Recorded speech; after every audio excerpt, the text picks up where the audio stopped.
So I finished reading 107 Days and I already knew it was going to piss me off. I already knew before I even opened these pages, I knew it was going to piss me off. I knew that what Kamala was about to tell me was going to piss me off. That it was going to be a whole bunch of people sabotaging this black woman who all she wanted to do was run for president and try to save this country from Mango Mussolini raggedy self.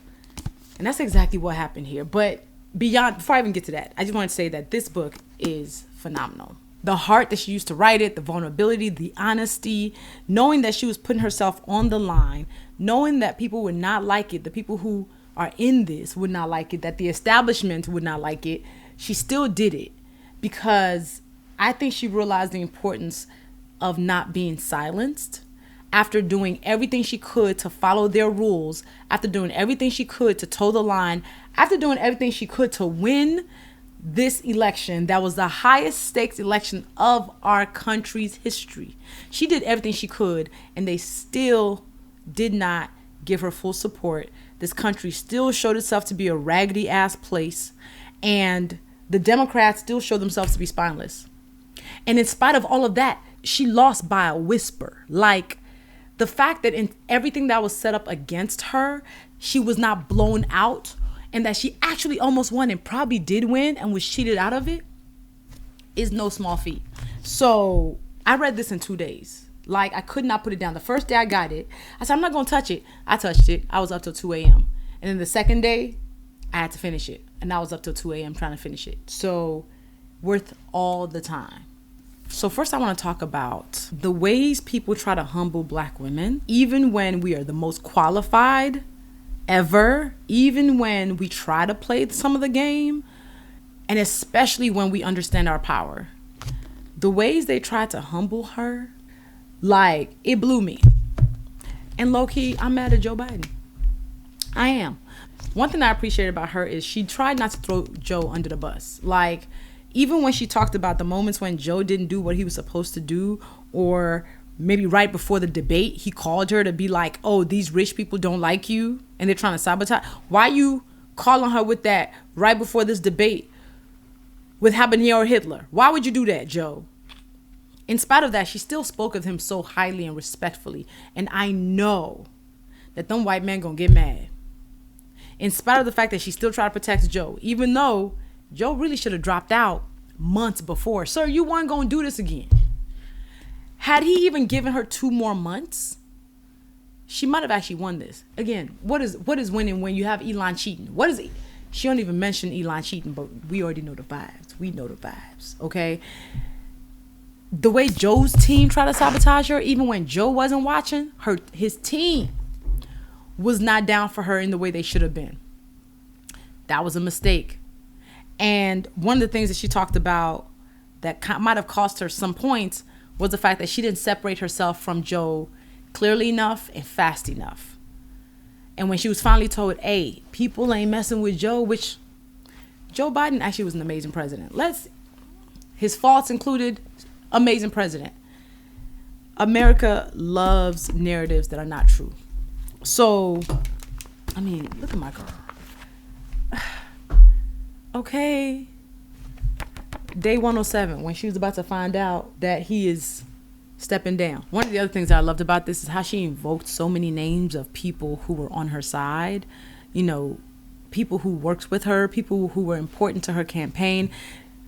The invoking of names for me is a diaspora tradition, and she doubled down on it. Like, and as I was seeing names that I recognized, I was like, oh my gosh, yes. Mignon Moore, Leah Daughtry, Dr. Stacey N.C. Grant.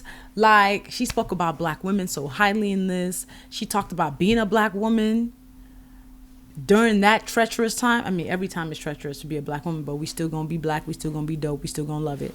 I really enjoyed that. Just sharing credit. She wasn't afraid to share credit. And then the other piece I really loved is the fact that she's very honest about herself and self-critical. And my girl liked to cuss. My girl liked to cuss and cussed in this book, and I appreciated that. She even talked about moments when she lost it on her team, like dropped an F-bomb. And I said, that's right, because people act as if we as women can't lose our tempers as leaders, that somehow that makes us shrill. Men lose their tempers all the time. Shout out to her. And she talked a lot about Gaza and some of the impact of what that meant and how Benjamin Netanyahu tried to sabotage that ceasefire deal, and did, and made sure he ran out the clock so Trump could become president. She talked about how she tried to negotiate that down. She talked so much about her preparation, her missteps in the process. This book is, for me, an offering, a refusal to be silent, a defending of self. That's the other piece. People have a problem with Black women defend ourselves. I feel like she got a chance to defend herself in this book. She did, and I appreciate that. And whoever's mad is going to have to stay mad. And one of the things that she left us with after the major loss, about how heartbreaking this loss was for her, was hope. Was that she's going to be joining the fight moving forward. This is not one of those things that is about spilling tea. This book was not about spilling tea, because spilling tea sounds trite when it comes to what she did here. She told the clear and true story and the layered story of this 107 days where she made history, where she almost became president of the United States, the first woman, where she was able to see her own power. She even talked about her and Doug having a fight on her 60th birthday. Like, my girl, this was not about spilling tea or being petty. This was a heartfelt story that needed to be told. Like, I hope in the telling of this story that she unburdened herself, that her spirit feels lighter, that she knows that she's made her ancestors proud, because she did everything she could to win. Did she make mistakes? Absolutely. Did she get everything right? No. But she put everything on the line. Okay, and honestly, we could have had a bad bitch, and then instead we have the man who got the soul of a rotten avocado. Damn. Yeah, buy this book. It's worth every minute you spend on it. I'm going to keep this book on my bookshelf. Like, this is one of those books, I'm not giving it away. Like, this is going to be on my bookshelf. I also want to say shout out to Hillary Clinton, who was 10 toes down for her the moment she heard she's running. She said, I want to be in your war room. That's a girl's girl, okay? Y'all might not like Hillary, but that's a girl's girl, okay?